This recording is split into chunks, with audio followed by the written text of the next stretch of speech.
ഈ ആഴ്ചയിലെ ഏറ്റവും ദുഃഖകരമായ വാർത്തയാണ് നിതിൻ രാജിൻ്റേത്. കണ്ണൂർ ഡെൻ്റൽ കോളേജ് വിദ്യാർത്ഥി നിതിൻ രാജ് 1ാം നിലയിൽ നിന്നും വീണു മരിച്ചു എന്ന വാർത്ത.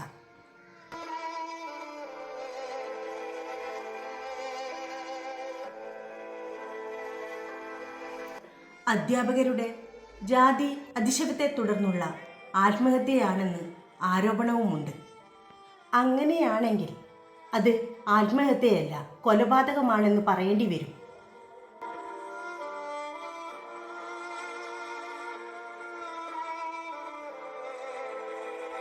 ജാതി അധിക്ഷേപം മൂലം ഒരാൾ ആത്മഹത്യ ചെയ്യുന്നുവെങ്കിൽ അത് കൊലപാതകത്തിന് തുല്യമാണ്.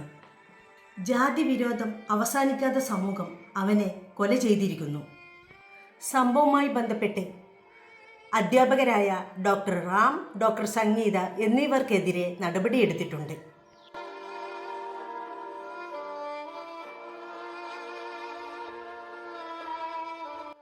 ഈ വാർത്തയിൽ എന്നെ അത്ഭുതപ്പെടുത്തുന്ന 2-3 കാര്യങ്ങളുണ്ട്. 1. ഇത് നടന്ന് 48 മണിക്കൂർ കഴിഞ്ഞിട്ടും നിശബ്ദത പാലിക്കുന്ന സാംസ്കാരിക നായകർ. നിങ്ങൾക്ക് നാണമില്ലേ? അതോ ഉത്തരേന്ത്യയിൽ നടന്നാൽ മാത്രമേ പ്രതികരിക്കുകയുള്ളൂ? 2. ഒരു വിദ്യാർത്ഥി മരണപ്പെട്ട് ഇത്രയും മണിക്കൂറുകളായിട്ടും വിദ്യാർത്ഥി സംഘടന അനങ്ങാതിരിക്കുന്നത്. നിങ്ങൾ എങ്ങനെ വിദ്യാർത്ഥി സംഘടനകളാവും? നിങ്ങളിൽ ഒരാളാണ് മരണപ്പെട്ടിരിക്കുന്നത്. നിങ്ങളുടെ ഈ നിശബ്ദത നാളെ വിചാരണ ചെയ്യപ്പെടും. 3. ഇതിൽ പ്രതിസ്ഥാനത്ത് നിൽക്കുന്നത് അധ്യാപകരാണ്. അധ്യാപകർ എന്ന പദവിക്ക് നിങ്ങൾ അർഹരല്ല.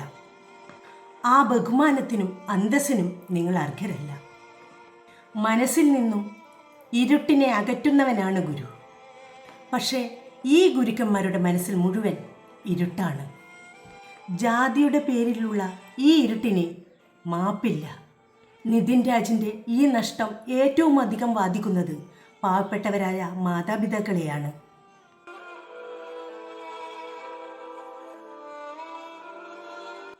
അവരുടെ നഷ്ടം വാക്കുകൾക്ക് അതീതമാണ്.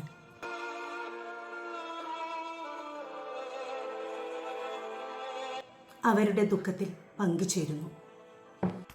കൂട്ടത്തിൽ നീതി വിദൂരമാവരുത് എന്ന് വേണ്ടപ്പെട്ടവരെ ഓർമ്മപ്പെടുത്തുന്നു.